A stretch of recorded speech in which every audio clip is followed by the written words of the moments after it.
Simon & Schuster Audio presents Success Through a Positive Mental Attitude by Napoleon Hill and W. Clement Stone. Read by David White.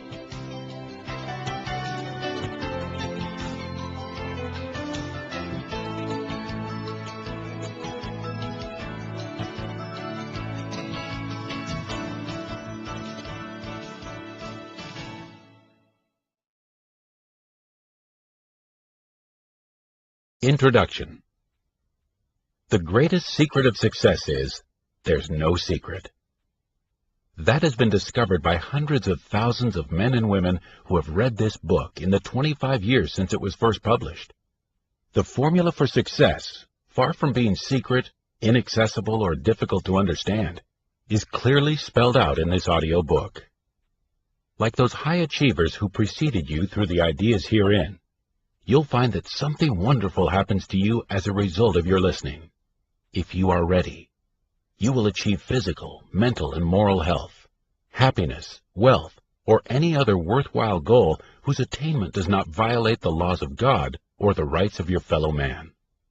Since this edition addresses an entirely new generation of readers, it might be helpful to give some background of the collaboration between the late Dr. Napoleon Hill and me. Think and Grow Rich. In 1937, I owned and operated Combined Registry Company, a national sales organization devoted exclusively to accident insurance. Morris Pickus, a well-known sales executive, sales counselor, and lecturer, gave me a book that had just been published titled Think and Grow Rich by Napoleon Hill. I read it with consuming interest because the philosophy it set forth coincided so closely with my own.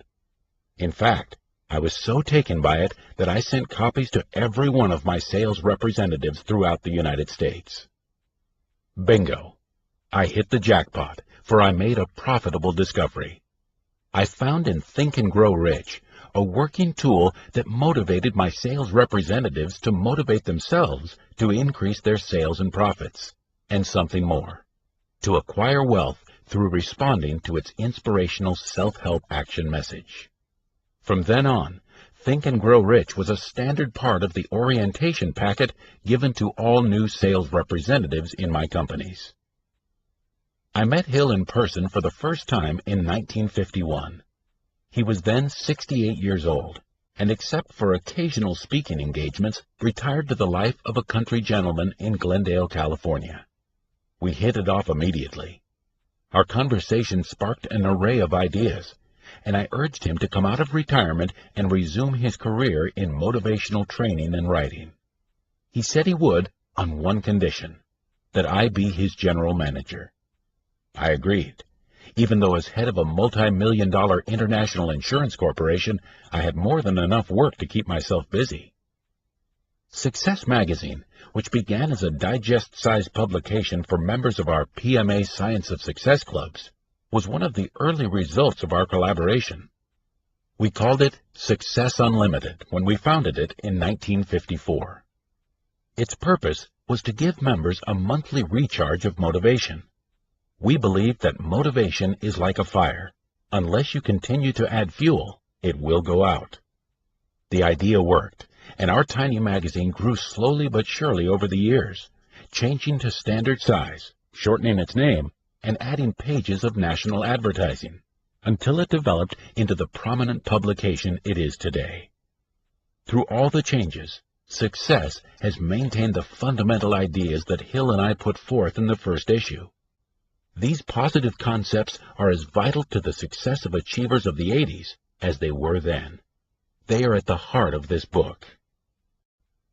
It may seem incredible to listeners who are unfamiliar with the development of self-help literature in this country, but the ideas in this book trace their origins to an interview that Napoleon Hill had in 1908 with the great steelmaker, philosopher, and philanthropist Andrew Carnegie.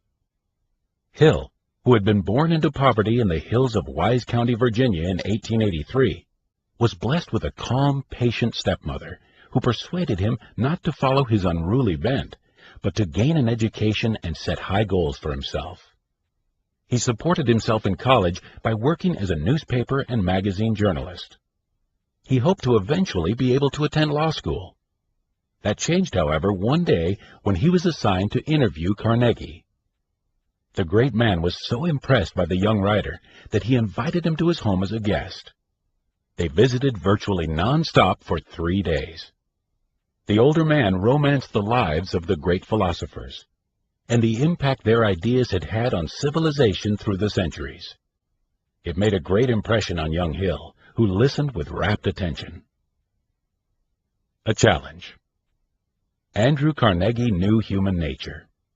One way to motivate an aggressive extrovert with a high energy level who has drive and stick-to-itiveness and whose reason and emotions are in balance is to challenge him. The young guest was such a person, and Carnegie devised an intriguing challenge for him. What is there in the climate of this great nation that I, a foreigner, can build a business and acquire wealth? Carnegie asked. How is it that anyone here can achieve success? And before Hill could answer, he continued, I challenge you to devote 20 years of your life to the study of the philosophy of American achievement and come up with an answer. Will you accept? Yes, exclaimed Hill. Andrew Carnegie had an obsession. Anything in life that is worth having was worth working for. He was willing to give the young author his personal time to consult with him, to give him letters of introduction to the outstanding Americans of the day, and to reimburse him for any necessary out-of-pocket expenses, such as traveling to meet with his interview subjects. But otherwise, Hill was on his own, and he would have to earn his own livelihood while working on the project. In the 20 years that followed, Hill interviewed more than 500 successful men. Among them were Henry Ford, William Wrigley, Jr., John Wanamaker, George Eastman, John D. Rockefeller, Thomas A. Edison, Theodore Roosevelt, Albert Hubbard, J. Ogden Armour, Luther Burbank, Dr. Alexander Graham Bell, and Julius Rosenwald. Hill did earn his own livelihood by applying many of the principles he learned from Carnegie and the men he interviewed. At last, in 1928, he completed his 8-volume work, Law of Success.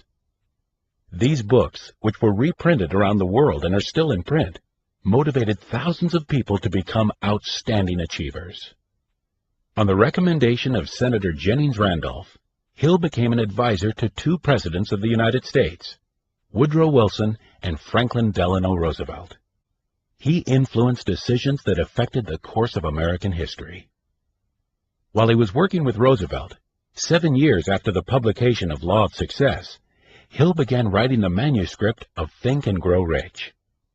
It was an immediate bestseller, and it has been in continuous demand ever since. Untold millions of people have read it and recommended it to others, just as I did. Think and Grow Rich builds on the basic principles of Andrew Carnegie's philosophy, as spelled out by Hill in Law of Success. What Hill and I undertook to do in this book, and I believe we accomplished it, was to distill the essence of both into a context that would make them immediately accessible. And something more. Success through a positive mental attitude tells you specifically how to use the most magnificent machine ever conceived, a machine so awesome that only God Himself could create it.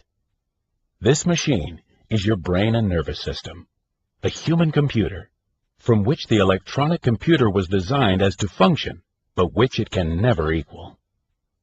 Success through a positive mental attitude instructs you on exactly what to do and how to do it in order to tap the powers of your subconscious mind and put them to work for you.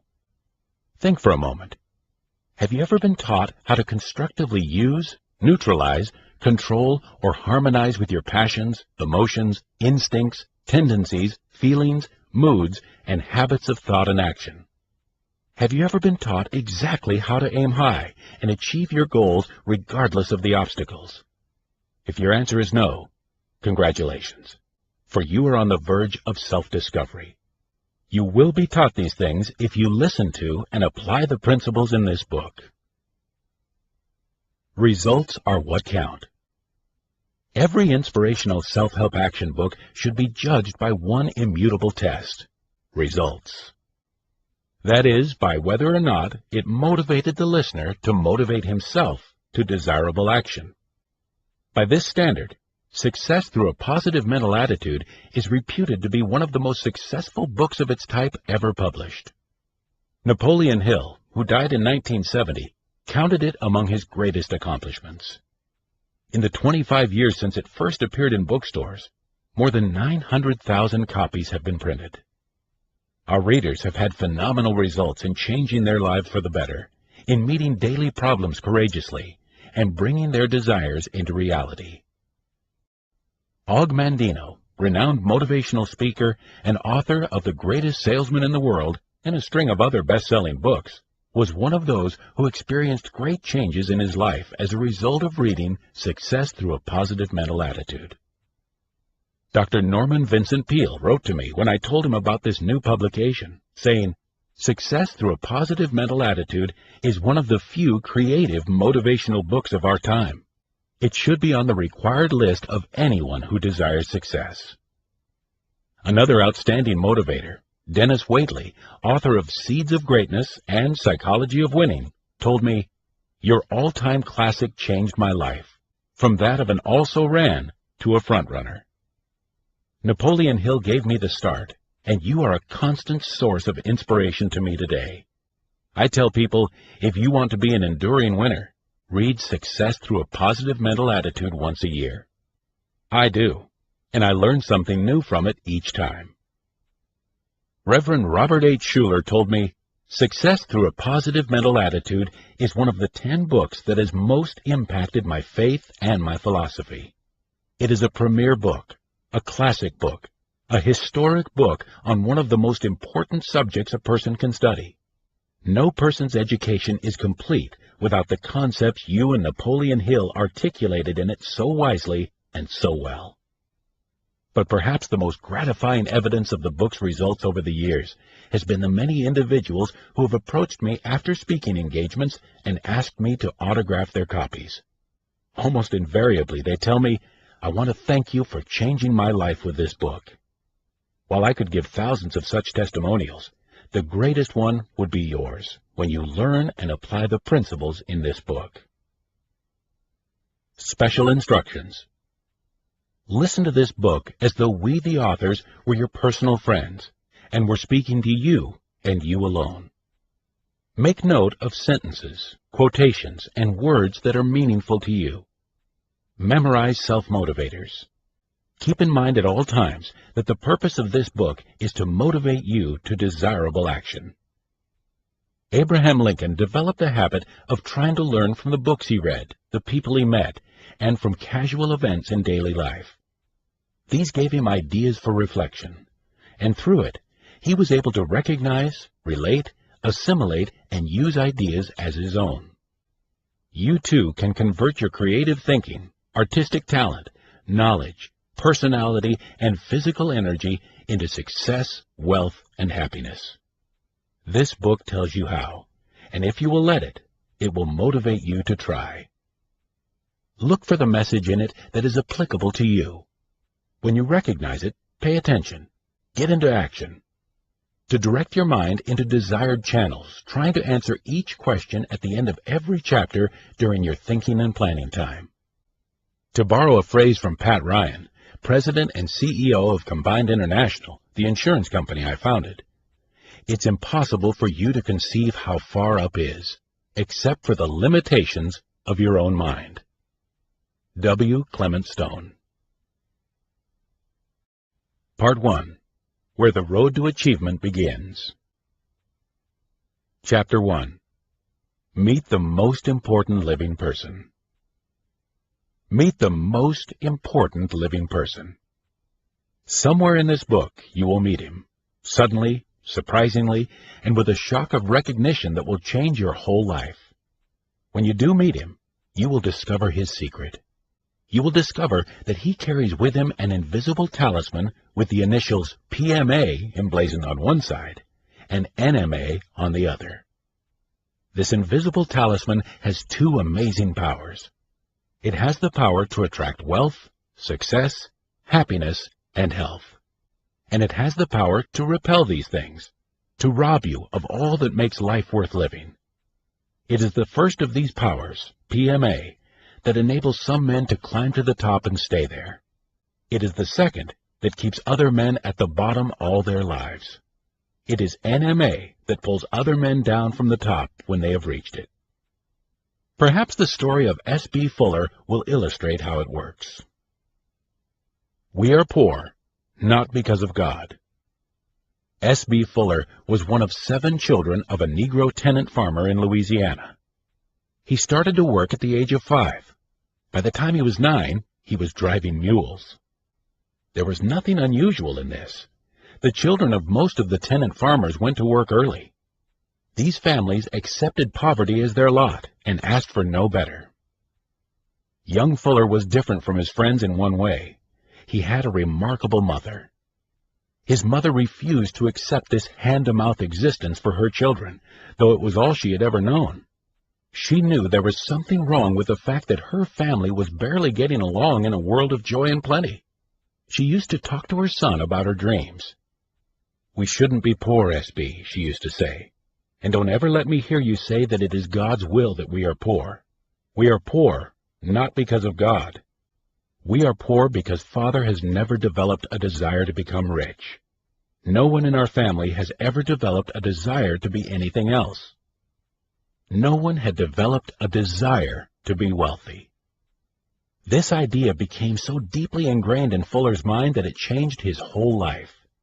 He began to want to be rich. He kept his mind on the things he did want and off the things he didn't want. Thus he developed a burning desire to become rich.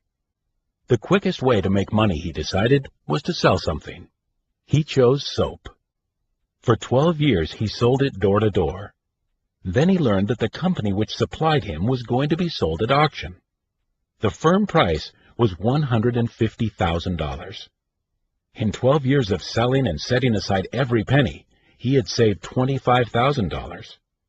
It was agreed that he would deposit his $25,000 and obtain the balance of $125,000 within a 10-day period. Written into the contract was the condition that if he did not raise the money, he would lose his deposit. During his 12 years as a soap salesman, S.B. Fuller had gained the respect and admiration of many businessmen. He went to them now. He obtained money from personal friends, too, and from loan companies and investment groups.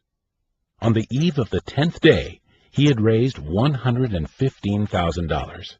He was $10,000 short. Search for the light. "I had exhausted every source of credit I knew," he recalls. "It was late at night. In the darkness of my room, I knelt down and prayed. I asked God to lead me to a person who would let me have the $10,000 in time. I said to myself that I would drive down 61st Street until I saw the first light in a business establishment. I asked God to make the light a sign indicating His answer. It was 11 o'clock at night when S.B. Fuller drove down Chicago's 61st Street. At last, after several blocks, he saw a light in a contractor's office. He walked in. There, seated at his desk, tired from working late at night, sat a man whom Fuller knew slightly. Fuller realized that he would have to be bold. "Do you want to make $1,000? asked Fuller straight out. The contractor was taken aback at the question. "Yes," he said, "of course." "Then make out a check for $10,000, and when I bring back the money, I'll bring back another $1,000 profit," Fuller recalls telling this man. He gave the contractor the names of the other people who had lent him money, and explained in detail exactly what the business venture was. Let's explore his secret of success. Before he left that night, S.B. Fuller had a check for $10,000 in his pocket. Subsequently, he obtained controlling interest not only in that company, but in 7 others, including 4 cosmetic companies, a hosiery company, a label company, and a newspaper. When we asked him recently to explore with us the secret of his success, he answered in terms of his mother's statement so many years before. "We are poor, not because of God. We are poor because Father has never developed a desire to become rich. No one in our family has ever developed a desire to be anything else." You see, he told us, I knew what I wanted, but I didn't know how to get it. So I read the Bible and inspirational books for a purpose. I prayed for the knowledge to achieve my objectives. 3 books played an important part in transmuting my burning desire into reality. They were, 1. The Bible, 2. Think and Grow Rich, and 3. The Secret of the Ages. My greatest inspiration comes from reading the Bible. If you know what you want, you are more apt to recognize it when you see it. When you read a book, for example, you will recognize opportunities to help you get what you want. S.B. Fuller carried with him the invisible talisman with the initials PMA imprinted on one side and NMA on the other. He turned the PMA side up, and amazing things happened. He was able to bring into reality ideas that were formerly mere daydreams. Now, the important thing to notice here is that S.B. Fuller started life with fewer advantages than most of us have, but he chose a big goal and headed for it. Of course, the choice of goal was individual. In these times and in this country, you still have your personal right to say, this is what I choose. This is what I want most to accomplish. And unless your goal is against the laws of God or society, you can achieve it. You have everything to gain and nothing to lose by trying. Success is achieved and maintained by those who keep trying with PMA. What you try for is up to you.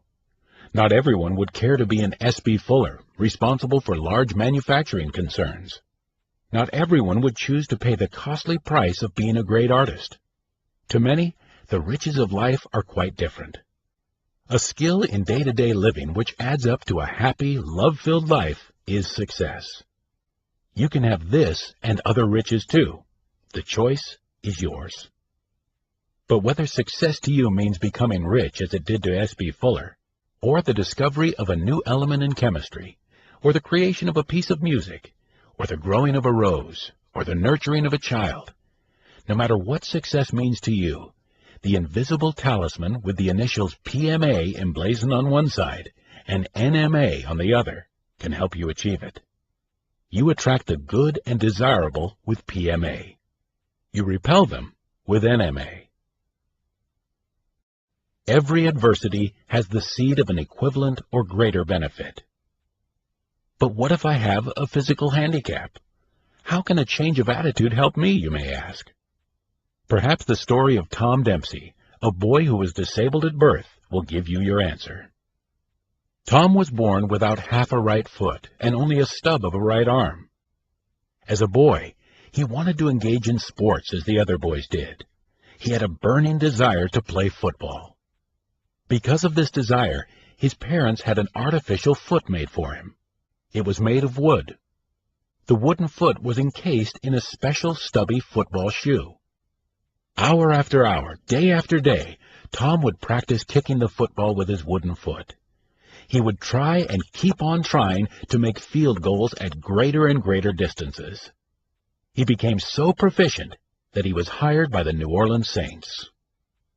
The screams of 66,910 football fans could be heard throughout the entire United States, when within the last 2 seconds of the game, Tom Dempsey, with his crippled leg, kicked a record-breaking 63-yard field goal. It was the longest field goal ever kicked in a professional football game. It gave the Saints a winning score of 19-17 over the Detroit Lions. "We were beaten by a miracle," said Detroit coach Joseph Schmidt. And to many, it was a miracle, an answer to a prayer. Tom Dempsey didn't kick that field goal. God kicked it, said Lion linebacker Wayne Walker. Interesting. But what does the Tom Dempsey story mean to me, you may ask? Our response would be, very little, unless you develop the habit of recognizing, relating, assimilating, and using universal principles and adopt them as your very own. Then follow through with desirable action. And what are the principles you could apply from the Tom Dempsey story, whether or not you are physically disabled? They can be learned and applied by children and adults. Greatness comes to those who develop a burning desire to achieve high goals. Success is achieved and maintained by those who try and keep on trying with PMA. To become an expert achiever in any human activity, it takes practice, practice, practice. Effort and work can become fun when you establish specific desirable goals. With every adversity, there is a seed of an equivalent or greater benefit for those who are motivated with PMA to become achievers. Man's greatest power lies in the power of prayer. To learn and apply these principles, turn up your invisible talisman to the PMA side. When Henley wrote the poetic lines, "I am the master of my fate, I am the captain of my soul," he could have informed us that we are the masters of our fate because we are masters first of our attitudes. Our attitudes shape our future. This is a universal law. The poet could have told us with great emphasis that this law works whether the attitudes are destructive or constructive. The law states that we translate into physical reality the thoughts and attitudes which we hold in our minds, no matter what they are. We translate into reality thoughts of poverty just as quickly as we do thoughts of riches. But when our attitude toward ourselves is big, and our attitude toward others is generous and merciful, we attract big and generous portions of success. A truly great man. Consider the example of Henry J. Kaiser, a truly successful person because his attitude toward himself is big. Companies identified with the name Henry J. Kaiser hold assets of more than $1 billion.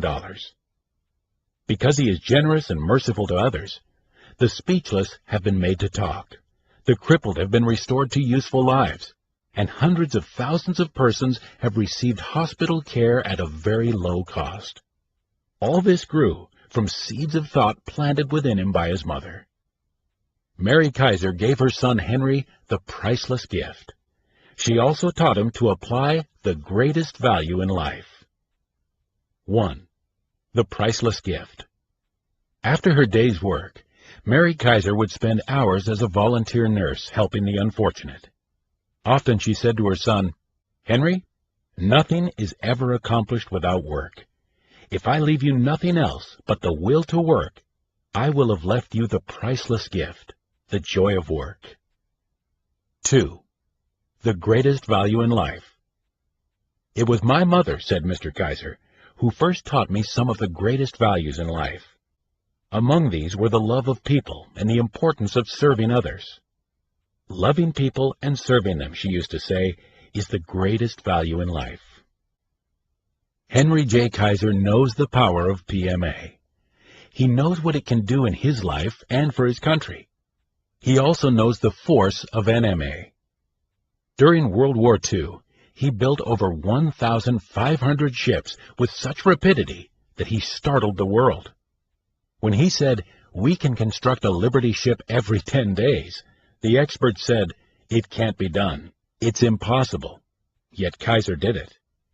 Those who believe they can't repel the positive. They use the negative side of their talisman. Those who believe they can repel the negative. They use the positive side. That is why we must be cautious when we use this talisman. Its PMA side can get for you all the rich blessings of life. It can help you to overcome your difficulties and to discover your strengths. It can help you step out ahead of your competitors. And, as with Kaiser, it can turn what others say is impossible into reality. But the NMA side is just as powerful. Instead of attracting happiness and success, it can attract despair and defeat. Like all power, the talisman is dangerous if we don't use it properly. How the force of NMA repels.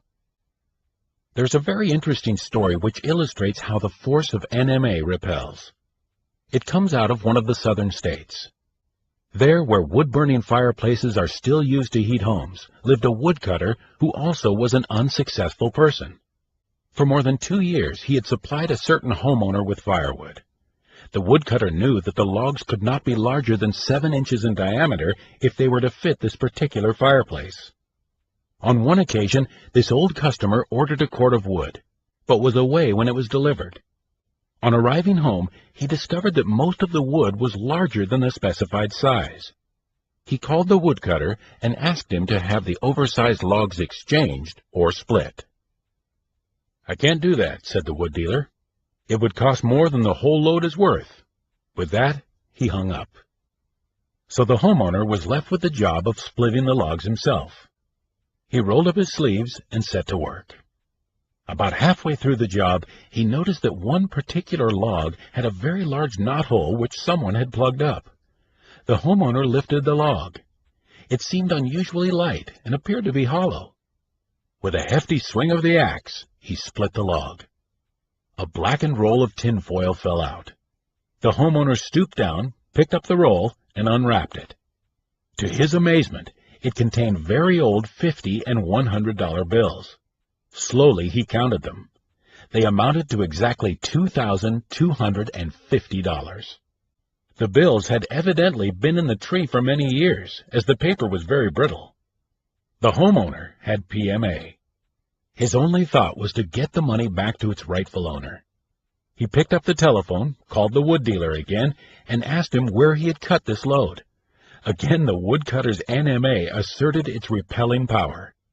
"That's nobody's business but mine," he said. "If you give away your secrets, people will cheat you every time." Despite many efforts, the homeowner never learned where the logs came from or who had sealed the money inside. Now, the point of this story does not lie in irony. It is true that the man with PMA found the money, while the man with NMA had not. But it is also true that good breaks do occur in everyone's life. However, the man who lives with NMA will prevent life's lucky breaks from benefiting him. And the man with PMA will so arrange his attitudes that he will turn even the bad breaks into advantages. On the sales staff of the Combined Insurance Company of America, there was a salesman named Al Allen. Al wanted to be the company's star salesman. He tried to apply the PMA principles found in the inspirational books and magazines he read. He read an editorial in Success Unlimited magazine entitled, "Develop Inspirational Dissatisfaction." It wasn't long after that he had an opportunity to put into practice what he had read. He had a bad break. This gave him the opportunity to arrange his attitudes so that he could use the PMA side of his talisman effectively. He developed inspirational dissatisfaction. One icy winter day, Al cold canvassed every store in a city block in Wisconsin. He walked in unannounced and tried to sell insurance. On that day, Al did not make a single sale. Of course he was dissatisfied, but Al's PMA turned this dissatisfaction into inspirational dissatisfaction. Why? He remembered the editorial he had read. He applied the principle. The next day, before setting out from the local office, he told his fellow salesman about his failures the day before. He said, "Wait and see. Today I'm going back to call on those same prospects, and I'll sell more insurance than all the rest of you combined." And the remarkable thing is that Al did it. He went back to that same city block and again called on every person he had talked to the day before. He sold 66 new accident contracts. Now, this was an unusual achievement, and it happened because of the bad breaks when Al trudged through the sleet and wind for 8 hours without selling a single policy. Al Allen was able to rearrange his attitudes. He was able to convert the negative kind of dissatisfaction that most of us would feel in similar circumstances of failure on one day into inspirational dissatisfaction, which resulted in success the next day. Al did become the company's best salesman and was promoted to a sales manager. This ability to turn the invisible talisman over and use the side which has the force of PMA rather than the side which has the force of NMA is characteristic of so many of our really successful people. Most of us are inclined to look upon success as coming in some mysterious way through advantages that we do not have. Perhaps because we do have them, we don't see them. The obvious is often unseen. Every man's PMA is his advantage, and there is nothing mysterious about it. Henry Ford, after he had achieved success, was the subject of much envy. People felt that because of good fortune, or influential friends, or genius, or whatever they thought was Ford's secret, because of these things, Ford was successful. And no doubt some of these elements played a part, but there was something more. Perhaps one person in every 100,000 knew the real reason for Ford's success, and those few were usually ashamed to speak of it because of its simplicity. A single glimpse of Ford in action will illustrate the secret perfectly. Years ago, Henry Ford decided to develop the now famous motor known as V8.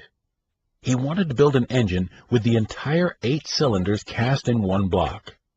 He instructed his engineers to produce a design for such an engine. To a man, the engineers agreed that it was simply impossible to cast an 8-cylinder gasoline engine block in one piece. Ford said, "Produce it anyway." But they replied, "It's impossible." "Go to work," Ford commanded, "and stay on the job until you succeed, no matter how much time is required." The engineers went to work. There was nothing else for them to do if they were to remain on the Ford staff. 6 months went by, and they had not succeeded. Another 6 months passed, and still no success. The more the engineers tried, the more the thing seemed impossible. At the end of the year, Ford checked with his engineers. Once again, they informed him that they had found no way to carry out his orders. "Keep working," said Ford. "I want it, and I'll have it." And what happened? Well, of course, the engine wasn't impossible at all. The Ford V8 became the most spectacularly successful car on the road, pulling Henry Ford and his company so far out in front of his nearest competitor that it took years for them to catch up.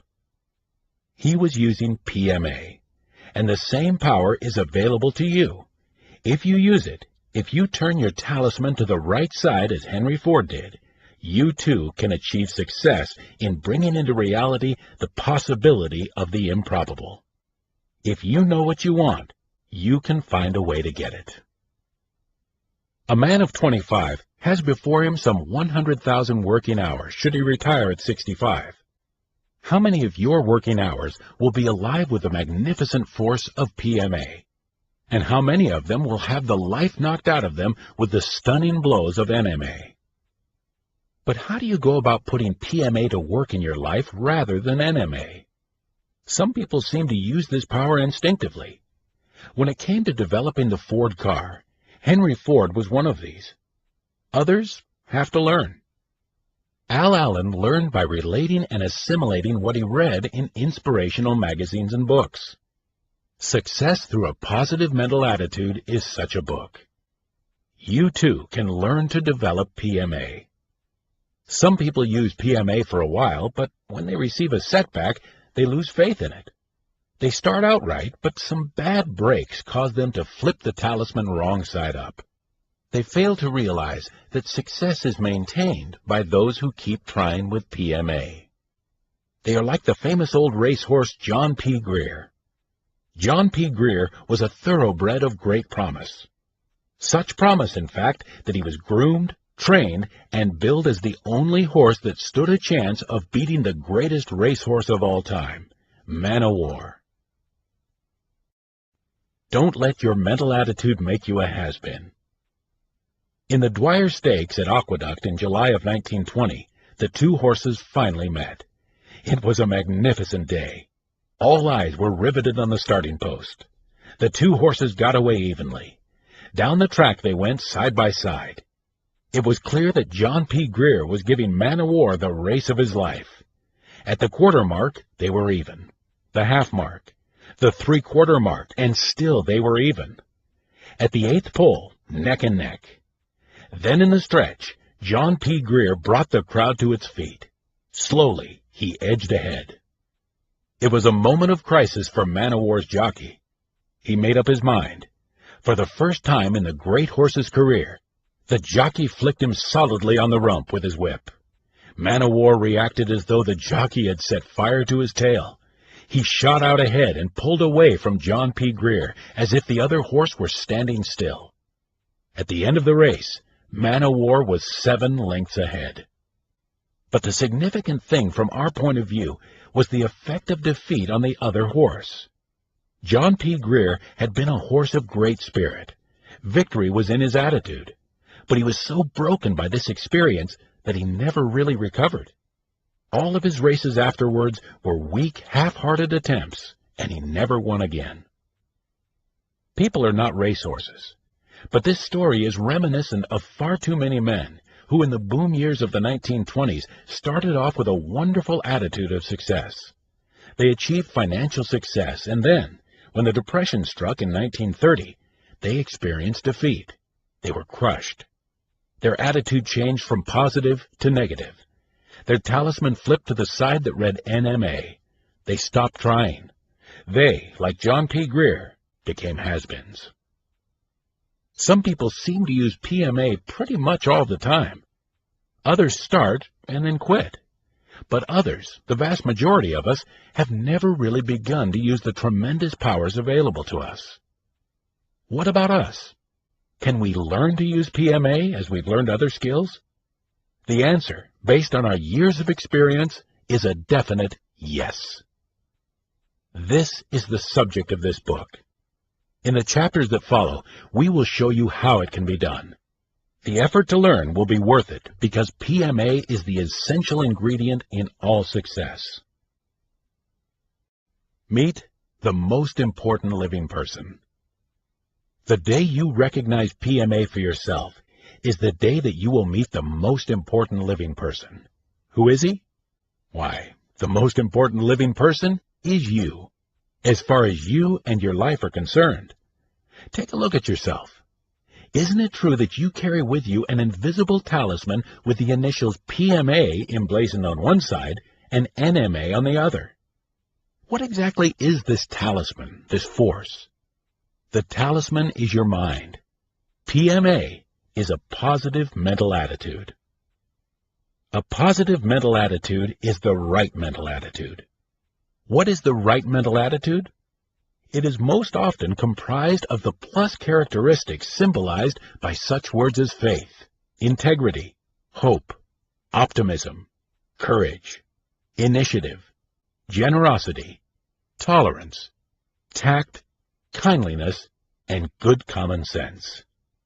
A person with positive mental attitude aims for high goals and constantly strives to achieve them. NMA is a negative mental attitude. It has opposite characteristics to PMA.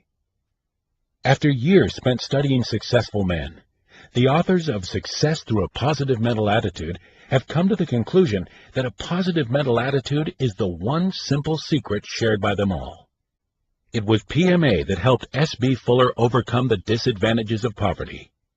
It was PMA that motivated Tom Dempsey, despite his crippled leg, to kick the longest field goal ever kicked in a professional football game. And it was certainly a positive mental attitude that enabled Henry J. Kaiser to build a Liberty ship every 10 days. It was Al Allen's ability to turn his talisman right side up that motivated him to return to his prospects, the very ones who had refused him the day before, and set a new sales record. Do you know how to make your invisible talisman work for you? Perhaps you do. Perhaps you don't. Perhaps you have developed and strengthened your PMA until life is bringing you every worthwhile wish. But if you haven't, you can and will learn the techniques whereby you can release your power of PMA through its magic in your life as you continue to listen to this book. A positive mental attitude, what it is and how it may be developed and applied, is described throughout this book. It is the one essential principle of this book's 17 principles for achieving worthwhile success. Achievement is attained through some combination of PMA with one or more of the other 16 success principles. Master them. Begin applying each of them as you recognize them while listening to Success Through a Positive Mental Attitude. When you make each principle a part of your life, yours will be a positive mental attitude in its most powerful form. And the payoff will be success, health, happiness, wealth, or whatever definite aims you may have in life.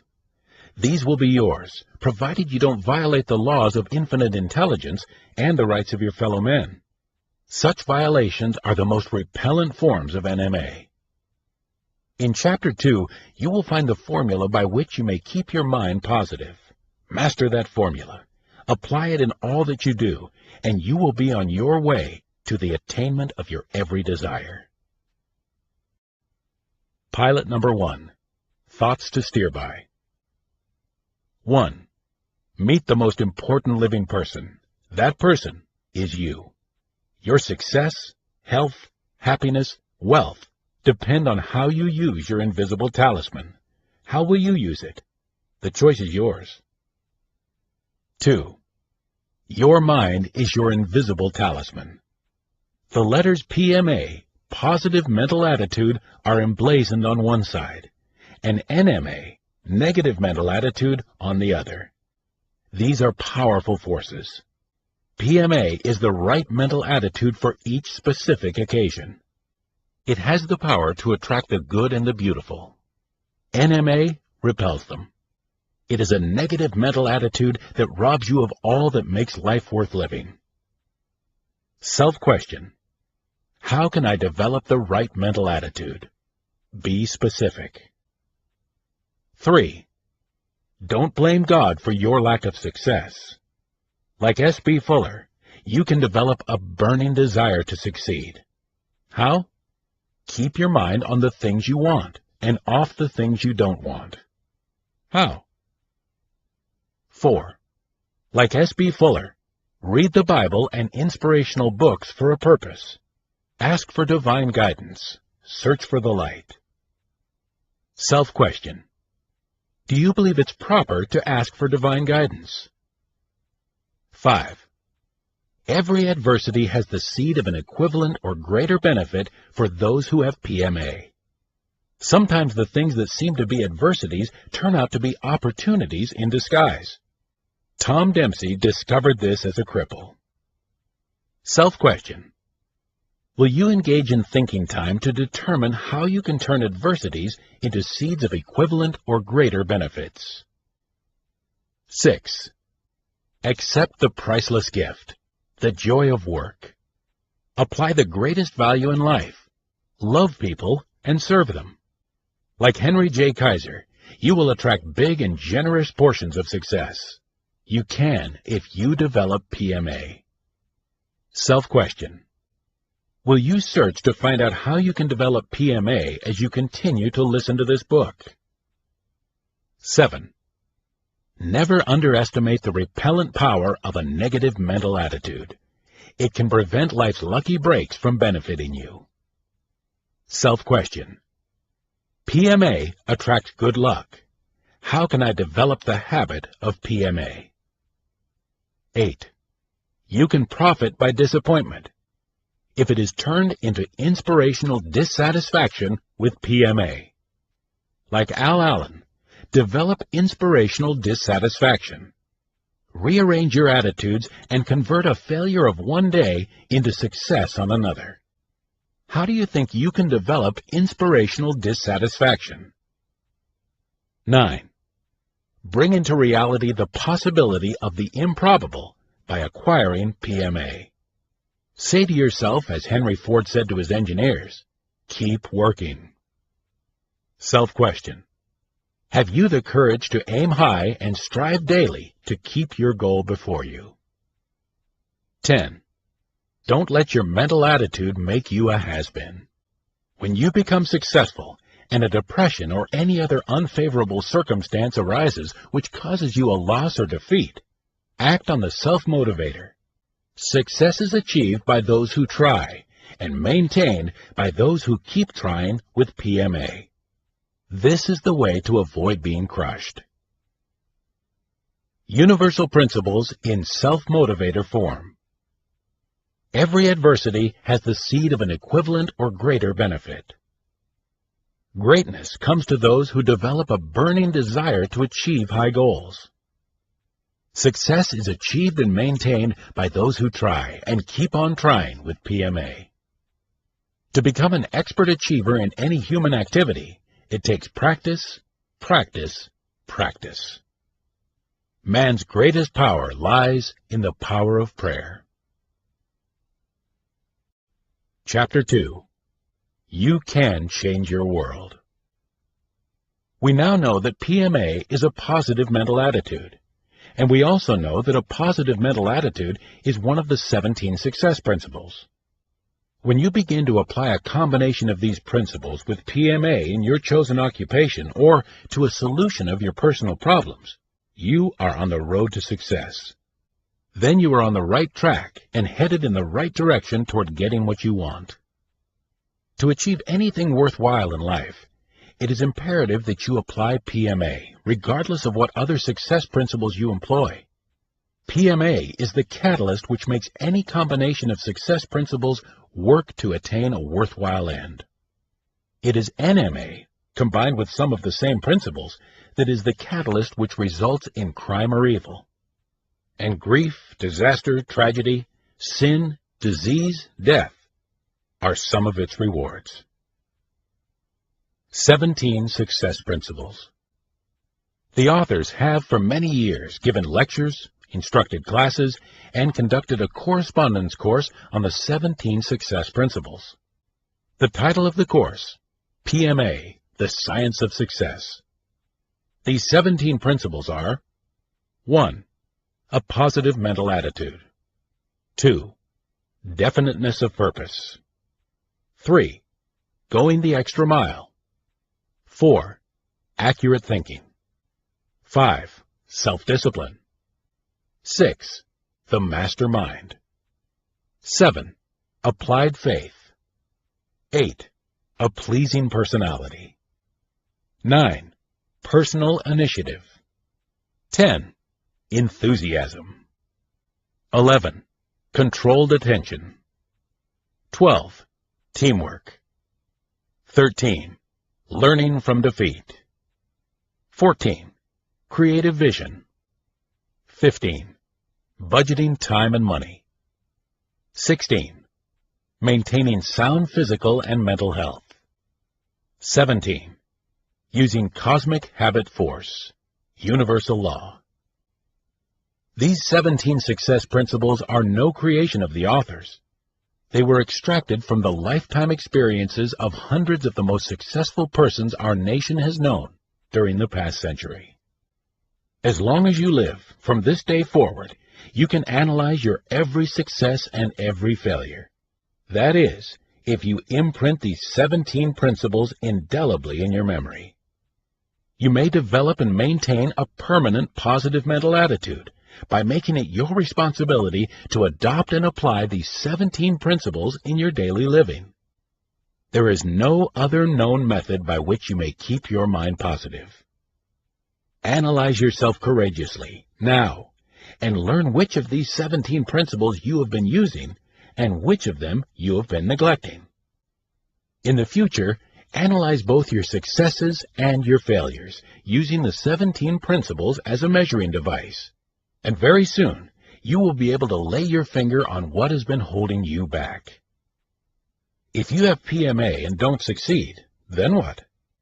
If you use PMA and don't succeed, it may be because you are not using each of the principles that are necessary in the combination for success to attain your specific goal. You may wish to check the stories of S.B. Fuller, Tom Dempsey, Henry J. Kaiser, the woodcutter, Al Allen, and Henry Ford to recognize which of the 17 success principles each person applied or neglected to apply. You might analyze someone you know who is a has-been in real life. As you read the case histories in the chapters which follow, do the same thing. Ask yourself, which of the 17 success principles are used? Which are omitted? At first, it may be difficult to understand and apply the principles, but as you continue to listen to Success Through a Positive Mental Attitude, each of these principles will become more clear to you. You will then be able to use them. When you get to Chapter 20, you will be able to check yourself accurately by the 17 success principles. There you will find a self-analysis chart under the heading Success Quotient Analysis. Has the world given you a raw deal?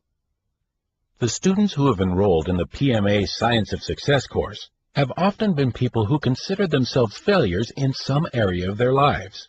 The very first question such a person might be asked when he enters this class is, why? Why are you taking this course? Why haven't you had the success you would like to have? And the reasons which they give tell us a tragic story about the causes of failure. I never really had a chance to get ahead. My father was an alcoholic, you know. I was raised in the slums, and that's something you can never get out of your system. I only had a grammar school education. These people are all saying, in essence, that the world has given them a raw deal. They are blaming the world and circumstances outside themselves for their failures. They blame their heredity or their environment. They start out with a negative mental attitude, and of course with that attitude, they are handicapped. But it is NMA that is holding them down, not the external handicap which they give as the cause of their failure.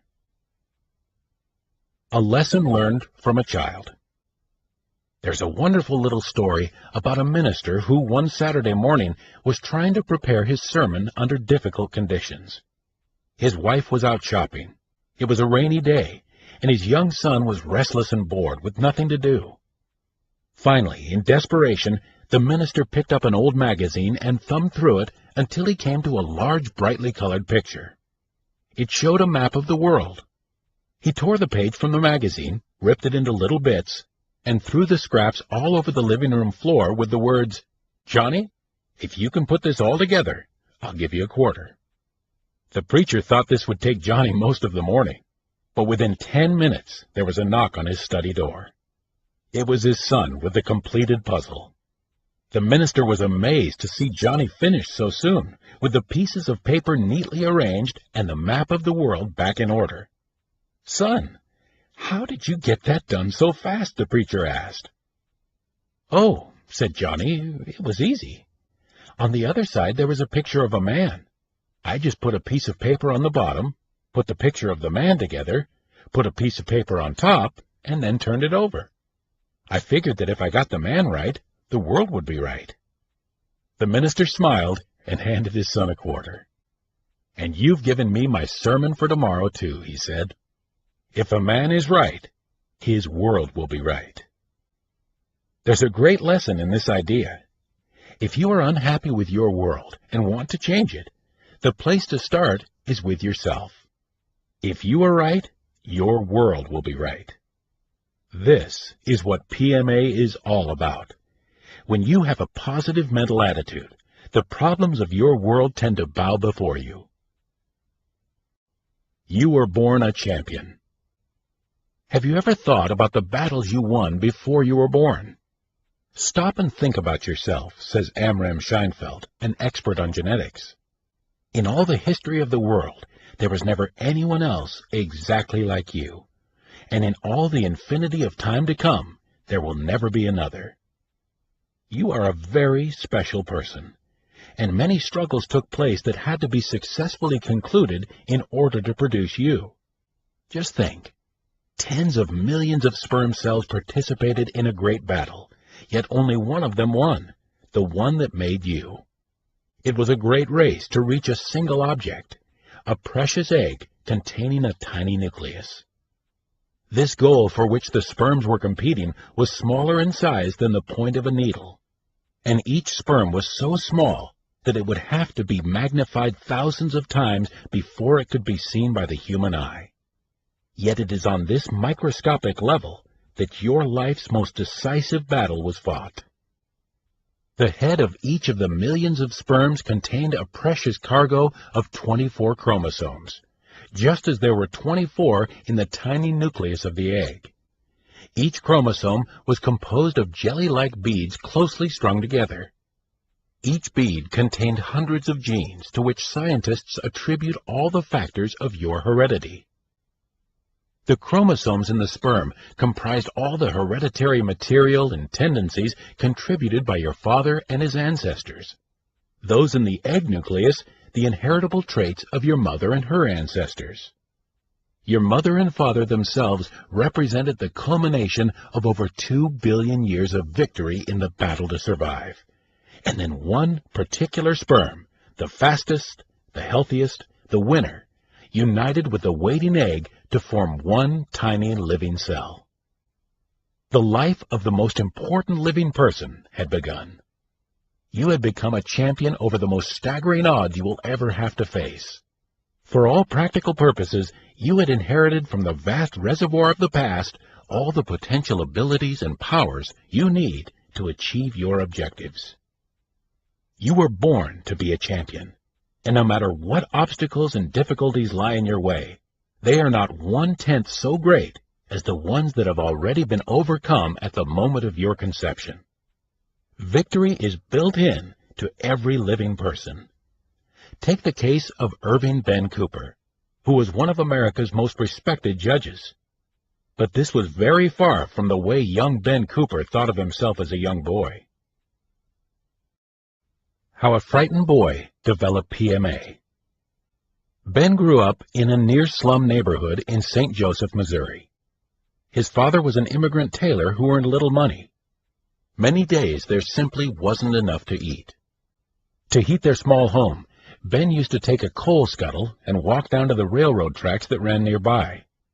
There he would pick up pieces of coal. It embarrassed Ben to have to do it. He'd often try to sneak through the back streets so children from school wouldn't see him. But they often did. There was one gang of boys in particular who found great sport in ambushing Ben on his way home from the tracks and beating him up. They would scatter his coal all over the street and send him home with tears streaming from his eyes. Thus it was that Ben lived in a more or less permanent state of fear and self-despising.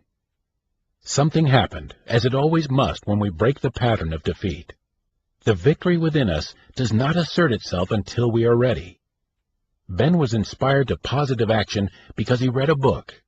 It was Robert Coverdale's Struggle by Horatio Alger. In it, Ben read the adventures of a youngster like himself who was faced with great odds, but who overcame these odds with the courage and moral strength which Ben wished to possess. The boy read every one of the Horatio Alger books he could borrow. As he read, he lived the part of the hero. All winter, he sat in the cold kitchen reading stories of courage and success, unconsciously absorbing a positive mental attitude. Some months after he read his first Horatio Alger book, Ben Cooper was again making a trip down to the railroad tracks. Off in the distance, he saw 3 figures dart behind a building. His first thought was to turn and run. Then he remembered the courage that he had admired in his book heroes, and instead of turning, his hand gripped the coal scuffle more tightly, and he marched straight ahead, as if he were one of the Alger heroes. It was a brutal fight. The 3 boys jumped Ben all at the same time. His bucket dropped, and he started flailing his arms with a determination that caught the bullies by surprise. Ben's right hand smashed into the lips and nose of one of the boys, his left hand into his stomach. To Ben's surprise, the boy stopped fighting and turned and ran. Meanwhile, the other 2 boys were hitting and kicking him. Ben managed to push one boy away and knock the other down. He jumped on the second boy with his knees, while he plowed punch after punch into his stomach and jaw as if he were mad. Now there was just one boy left. This was the leader. He had jumped on top of Ben. Ben managed to pull him aside and get on his feet. For a second, the 2 boys stood and looked each other squarely in the eyes. And then, bit by bit, the leader stepped backwards. He too ran away. Perhaps it was righteous indignation, but Ben picked up a chunk of coal and threw it at the retreater. It wasn't until then that Ben realized that his nose was bleeding and that he had black and blue marks on his body from the punches and kicks he had received. It was worth it. It was a great day in Ben's life. In that moment, he overcame fear. Ben Cooper wasn't much stronger than he had been a year earlier. His attackers were no less tough. The difference came in Ben's own mental attitude. He had faced danger in spite of fear. He decided that no longer was he going to be pushed around by bullies. From now on, he himself was going to change his world. And of course, this is exactly what he did. Identify yourself with a successful image. The boy gave himself an identity. When he fought the 3 bullies on the street that day, he was not fighting as frightened, undernourished Ben Cooper. He was fighting as Robert Coverdale, or any other of the plucky and daring heroes of Horatio Alger's books. Identifying oneself with a successful image can help break the habits of self-doubt and defeat which years of NMA set up within a personality. Another and equally important successful technique for changing your world is to identify yourself with an image that will inspire you to make the right decisions. It can be a slogan, a picture, or any other symbol that is meaningful to you. What will your picture say to you? The president of a Midwest concern operating internationally was visiting his San Francisco office. He noticed a large photograph of himself on the wall of the office of Dorothy Jones, a private secretary. "Dottie, that's a rather large picture for this size room, isn't it?" he asked. Dorothy responded, "When I have a problem, do you know what I do?" Without waiting for an answer, she demonstrated by placing her elbows on her desk, propping her head on the fingers of her folded hands, and looking up at the picture. "Boss, how the heck would you solve this problem?" she asked. Dottie's remarks seem rather humorous, yet the essence of her idea is startling. Perhaps you have a picture in your office, your home, or in your wallet that could give you the right answer to an important question in your life. Yours may be a picture of your mother, father, wife, husband, of Benjamin Franklin or Abraham Lincoln. It may be that of a saint. What will your picture say to you? There's one way to find out. When you are faced with a serious problem or decision, ask your picture a question. Listen for the answer. Another essential ingredient for changing your world is to have definiteness of purpose, one of the 17 principles of success.